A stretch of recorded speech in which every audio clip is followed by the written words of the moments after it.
एक भिखारी भीख मांग रहा था। तो घर में सेठानी थी।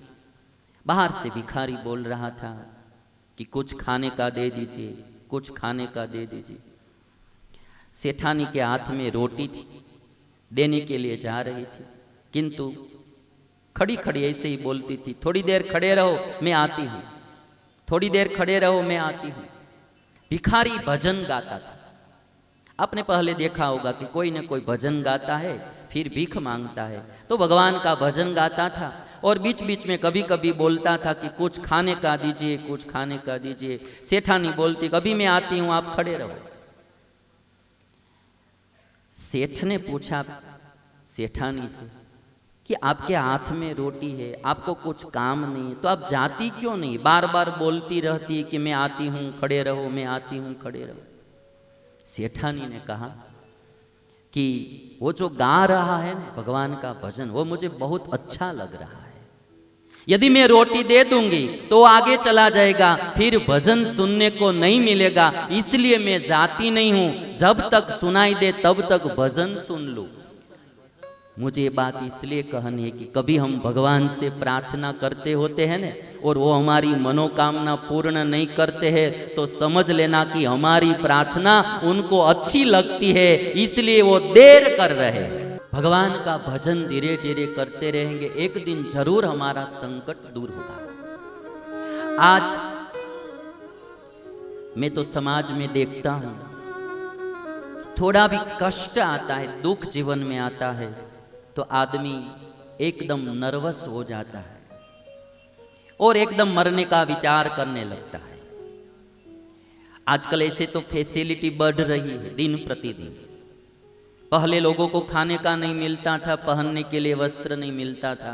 आज सब लोग ऐसे तो सुखी है, किंतु आजकल हमारे सूरत के एक पुलिस कमिश्नर ने मुझसे कहा था कि स्वामी जी, मैंने कहा कि आप क्रिमिनल केसेस सब संभालते हैं, तो आपको तो पता रहेगा कि आज लोग ज्यादा पाप किस क्षेत्र में कर रहे हैं। तो बोल रहे थे कि स्वामी जी, आजकल युवा लोग आत्मघात बहुत ज्यादा कर रहे हैं, युवा लोग सुइसाइड बहुत करते हैं। मैंने कहा इसका कारण क्या? तो बोलते हैं कि आज दुख बढ़ गया है, ऐसा नहीं, लोगों की सहन शक्ति घट गई है। दुख बढ़ गया है ऐसा नहीं, किंतु लोगों की सहन शक्ति, जो धैर्य है, वो घट गया है। थोड़ा ही दुख आता है तो मैं तो देखता हूं कि लोग इसका आश्रय कर लेते। जब दुख आता है तो आदमी या तो पहला मरने का विचार करता है, सुइसाइड करने का, दूसरा पाप का मार्ग चॉइस करता है, तीसरा व्यसन का मार्ग। टेंशन रहता है दुख का, इसलिए वो शराब पीना शुरू कर देता है, ड्रग्स का सेवन शुरू कर देता है। ये संकट में से बाहर निकलने का मार्ग नहीं है, या तो अंत में वो अंधश्रद्धा में फंसता है। दुख में 4 आश्रय लोग करते हैं। सबसे पहला सुइसाइड का। मैं तो ये मानता हूं कि मनुष्य जन्म 84 लाख प्रकार के जन्म इस दुनिया में मिलते हैं, उनमें सबसे श्रेष्ठ जन्म हो तो मनुष्य का है। मनुष्य का शरीर मिला, वो आत्मघात करके कभी भी गवाना नहीं चाहिए, कभी भी मरना नहीं चाहिए। कैसा भी दुख आ जाए, दुख में से बाहर निकलने का रास्ता नारद जी ने यहां बताया, भगवान का आश्रय करो। दुख आए तब आश्रय करना ऐसा नहीं, मैं तो बोलता हूं कि सुख में ही भगवान का दृढ़ आश्रय रखो।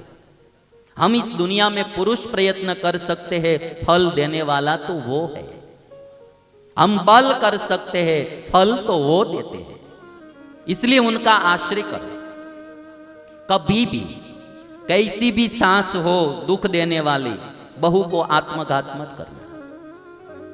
कोई दहेज के लिए पीड़ित कर रहा हो, फिर भी आत्मघात मत करना, आत्महत्या मत करना। भगवान का भजन करो, भगवान का आश्रय करो, भगवान जरूर दुख में से बाहर निकालेंगे। एक 12वीं कक्षा में लड़का पढ़ रहा था, बोर्ड की एग्जाम थी। अपने पिताजी से कहा था कि मैं 90+ परसेंटेज, 90 से ऊपर परसेंटेज लाऊंगा। तब पिताजी ने कहा कि यदि आप 90 प्लस लाएंगे तो मैं आपको एक 4 व्हील कार भेंट में दूंगा। पिताजी भी बहुत धनिक थे, किंतु ये लड़का 12वीं कक्षा में जब पढ़ रहा था, कुसंग का योग हो गया।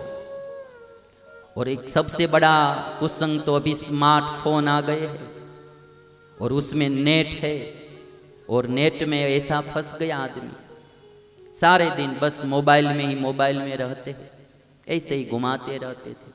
व्यसन में चढ़ गए, कुसंग की लत में आ गया, पढ़ाई में ध्यान नहीं देता था। 12वीं कक्षा में 90 से ऊपर मार्क्स लाने थे, किंतु ये लड़का 12वीं कक्षा में फेल हुआ, नापास हुआ। अपने मित्र के साथ रिजल्ट लेने के लिए स्कूल गए थे, नापास हुआ, वापस आ रहे थे तो मित्र से कहा कि ये जो मेरा रिजल्ट है ना, वो मेरे पिताजी से दे देना। मेरा मुंह पिताजी से नहीं दिखा पाऊंगा, क्योंकि मैंने कहा था कि मैं 90 ऊपर मार्क लाऊंगा और मैं तो नापास हुआ, अब मुंह क्या दिखाऊंगा। मैं जाता हूं सुसाइड करने के लिए, मरने के लिए। और तब उनके मित्र ने ऐसा कहा कि तुम मूर्ख हो, तुम आज मर जाओगे, कल कहीं जन्म लोगे तो फिर केजी से पढ़ना पड़ेगा, फर्स्ट स्टैंडर्ड से पढ़ना पड़ेगा, रुक जाओ तो आगामी साल पास हो जाओगे।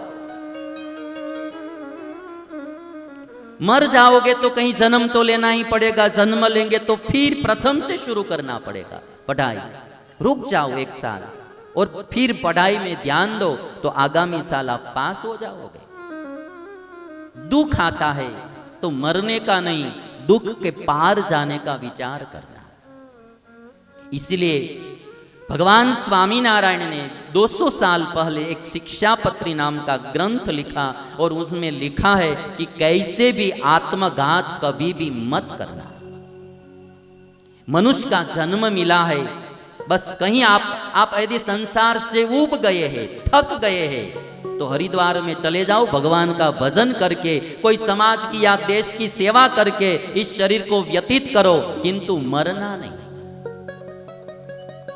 दूसरा, कभी भी संकट में, व्यसन में मत चढ़ना।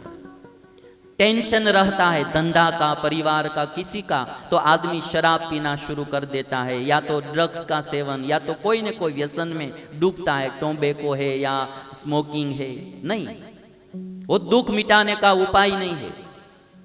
तीसरा, पाप का मार्ग चॉइस करता है, धन पाने के लिए, धन के लिए कुछ न कुछ पाप करता रहता है, वो भी मार्ग ठीक नहीं है। और चौथा मार्ग है अंधश्रद्धा का। कोई न कोई झाड़ू फूंक वाले के पास चले जाते हैं, कोई न कोई अंगूठी पहनते हैं, धागे बांधते रहते हैं, ये वो रोआ, तावीज बांधते, वो बांधते, घोड़ा का जो नाल होता है वो बांध, कुछ न कुछ बांधता रहता है। हमारे गुजरात में तो नींबू और मिर्च बांधते हैं। क्यों? मैं तो ये बोलता हूं कि कंठ में, गले में भगवान की कंठी धारण करो, मुख में भगवान का नाम रखो, हृदय में भगवान का आश्रय रखो, दुख तुम्हारे पास ही नहीं आएगा। हम भगवान को छोड़कर एक गलत मार्ग पर जाते हैं, वो सुखी होने का नहीं है, वो फिर दुख का ही मार्ग है। और इसीलिए नारद जी ने भक्ति देवी से कहा कि संकट आता है, दुख आता है। आप पंक्ति सुनिए, श्री कृष्ण चरणाम भोजम स्मर दुखम गमिष्यति। मैं आपसे एक बात बोलूंगा कि यदि संकट आए ना, तो कोई अच्छे संत के पास जाना, वो जो मार्ग बताए उस मार्ग पर चलना। आज भक्ति देवी के जीवन में जब संकट आया तो उन्होंने नारद जी का आश्रय लिया है। नारद जी ने मार्ग बताया कि आप भगवान का स्मरण करो। और नारद जी कहते हैं कि आप तो भगवान को बहुत प्रिय है भक्ति देवी।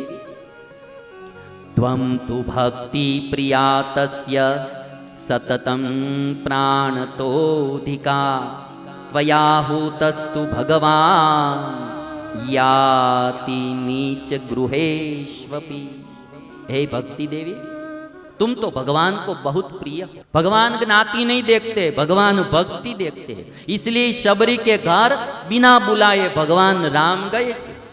गोपियों के घर बिना बुलाए कृष्ण जाकर माखन खाते थे।